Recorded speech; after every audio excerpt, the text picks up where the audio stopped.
Hello students, welcome back at concept core Ekta Yadav.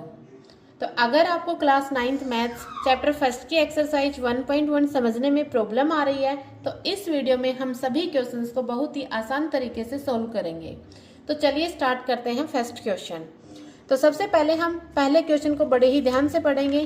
तो first question क्या है हमारा, is zero a rational number? Can you write it in the form of p by q where p and q are integers and q not equal to 0? तो इस question को करने से पहले हमें ये पता होना चाहिए कि रेशनल नंबर्स होते क्या हैं। तो रेशनल नंबर्स क्या होते हैं? रेशनल नंबर्स वो होते हैं, वो नंबर्स होते हैं जिनको हम p बाई q की फॉर्म में लिख सकते हैं। बट कंडीशन क्या रहेगी? q not equal to 0। q है वो 0 के इक्वल नहीं होना चाहिए। तो अब हम चेक करेंगे कि 0 को हम p बाई क्यू की फॉर्म में लिख सकते हैं या नहीं लिख सकते। तो हम 0 को कैसे लिख सकते हैं? 0 को हम लिख सकते हैं 0 अपॉन 1। किसी भी नंबर के अपॉन में 1 हमेशा अंडरस्टूड रहता है।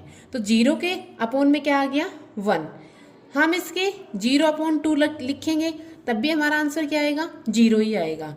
तो यहाँ पर हमने चेक किया है कि p की वैल्यू तो क्या है? 0, बट जो q है उसकी वैल्यू 1 है, दूसरे केस में 2 है। मतलब ये है कि यहाँ पर q 0 नहीं है। तो जो हमारी रेशनल नंबर की कंडीशन थी वो यहाँ पे सेटिस्फाई हो गई। अगर ये कंडीशन यहाँ पे सेटिस्फाई हो जाती है तो जो 0 है वो हमारा क्या बन जाएगा? एक रेशनल नंबर। फिर हम क्या लिख देंगे? Yes 0 is a rational number. 0 क्या बन गया? एक रेशनल नंबर। अब करते हैं हम नेक्स्ट क्वेश्चन। नेक्स्ट क्वेश्चन क्या है? Find 6 rational numbers between 3 and 4। 3 और 4 के बीच में हमें 6 रेशनल नंबर्स बताने हैं। इसके दो तरीके हैं। सबसे पहले हम देखेंगे 3 और 4 के बीच में दो रेशनल। पहला तरीका क्या है? जो भी दो नंबर्स गिवन रहेंगे उन दोनों के सम को डिवाइड कर देंगे 2 से। मतलब सम 3 प्लस 4 कितना आया? 7। डिवाइड कर देंगे 2 से तो कितना आ जाएगा? 7/2। ये आ गया हमारा एक नंबर। किसके बीच में? 3 और 4 के बीच में। अब हम इसको कैसे लिख सकते हैं? 3 7/2 एंड 4। अब वही सेम कंडीशन, सेम जो रूल है वो यहाँ पे लगा देंगे। इन दोनों नंबर को प्लस कर देंगे और डिवाइड कर देंगे 2 से। तो यहाँ पर जब हम इनको प्लस करेंगे और डिवाइड करेंगे 2 से तो आ जाएगा 13/4। सेम ऐसे ही यहाँ पे इन दोनों को प्लस करेंगे और डिवाइड करेंगे 2 से तो आ जाएगा हमारा 15/4। ऐसे ही सेम हमारे कितने नंबर आ चुके? 1, 2 और 3। कितने निकालने हैं? 6 निकालने हैं। अब मैं इसको कैसे लिख सकती हूँ? 3 13/4, 7/2, 15/4 और 4। अब हम निकालेंगे, किसी भी दो नंबर के बीच में निकालो, कोई जरूरी नहीं है जो मैं निकाल रही हूँ वही निकालो। अब मैं निकालूँ 3 और 13/4 के, आप इन दोनों के बीच में भी निकाल सकते हो। तो जब हम इसको सोल्व करेंगे सेम दोनों नंबर को प्लस करके डिवाइड कर देंगे 2 से तो यहाँ पर आ जाएगा हमारा 25/8।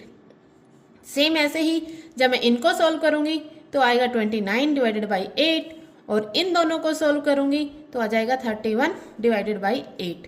तो जो हमारे 6 रेशनल नंबर हैं वो कौन से आए हैं? 7/2 है एक, तो एक 13/4 है, एक 15/4 है और 3 नंबर ये हमने यहाँ पे फाइंड आउट किए हैं। तो ये हो जाएंगे हमारे 13/4, 15/4, 25/8, 29/8 और 31/8। तो ये क्या आ जाएंगे? हमारे 6 रेशनल नंबर किसके बीच के? 3 और 4 के बीच में। तो एक मेथड तो हमारा ये था। अब मैं बताती हूँ दूसरा मेथड जो सबसे इजी है। 3 को हम लिख सकते हैं 3.0 और 4 को लिख सकते हैं 4.0। अब क्या करेंगे? 3.1, 3.2, 3.3, 3.4, 3.5 और 3.6। तो ये बन गया हमारा सबसे इजी तरीका है 6 रेशनल नंबर फाइंड आउट करने का किसी भी दो नंबर के बीच में।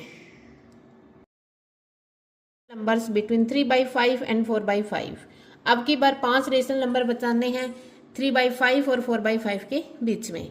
तो अभी तो हमने एक होल नंबर के बीच में देखा है। अब देखेंगे फ्रैक्शन के बीच में 5 रेशनल नंबर निकालने। तो उसके लिए सबसे पहला काम होगा हमारा दोनों के डेनोमिनेटर को सेम रखना होता है।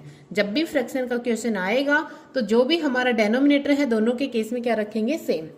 अब नीचे है 5 और ऊपर है 3 और 4, तो क्या करते हैं, मैं नीचे वाले को भी 50 बना दिया तो ऊपर वाला भी 10 से मल्टीप्लाई होकर कितना हो जाएगा 30।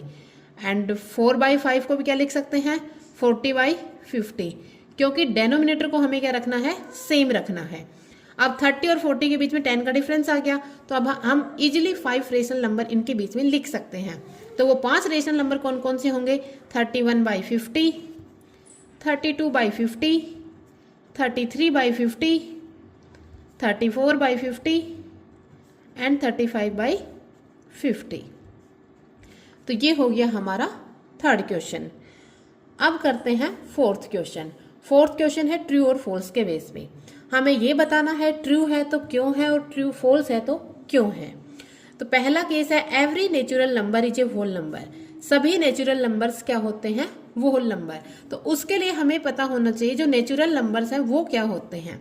नेचुरल नंबर 1 से स्टार्ट होकर के कहाँ तक चलते हैं, अप टू इन्फिनिटी तक। और होल नंबर्स कहाँ से स्टार्ट होते हैं, 0 से, 0, 1, 2, 3 और अप टू इन्फिनिटी। तो यहाँ पर बोला गया है कि every natural number is a whole number. क्या सभी नेचुरल नंबर होल नंबर है, बिल्कुल है। जो नेचुरल नंबर कहाँ से स्टार्ट है, 1 से इन्फिनिटी। क्या 1 से इन्फिनिटी होल नंबर में है। तो ये आ जाएगा ट्रू। अब आता है next question, every integer is a whole number. सभी इंटीजर्स क्या हैं, होल नंबर। होल नंबर हम ऊपर वाले क्वेश्चन में देख चुके हैं क्या होते हैं। अब हमें पता होना चाहिए कि जो इंटीजर्स होते हैं उनको जेड से तो डिनोट करते हैं, और वो क्या होते हैं, जितने भी हमारे माइनस के नंबर होते हैं और जितने भी हमारे प्लस के नंबर होते हैं वो सारे के सारे किसके अंडर आते हैं, इंटीजर्स में आते हैं। तो होल नंबर्स कभी भी नेगेटिव नहीं होता है, इसीलिए ये क्या हो जाएगा हमारा फॉल्स। क्यों, क्योंकि जो होल नंबर है वो नेगेटिव नहीं होता और इंटीजर्स क्या होते हैं, नेगेटिव भी होते हैं। ठीक है, अब करते हैं next question, every rational number is a whole number. Rational number क्या होते हैं, जिनको हम p/q की फॉर्म में लिख सकते हैं, q नॉट इक्वल टू 0। और होल नंबर वो होते हैं जो 0 से स्टार्ट हो। अब जो होल नंबर है वो कभी भी फ्रैक्शन की फॉर्म में नहीं होते, तो ये भी हमारा क्या हो जाएगा, फॉल्स। तो ऐसे ही अगर हम स्टेप वाइज स्टेप क्वेश्चन को करेंगे तो एग्जाम में मार्क्स बिल्कुल भी नहीं कटेंगे। तो अगर वीडियो हेल्पफुल लगी हो तो चैनल को सब्सक्राइब जरूर करें। Thank you.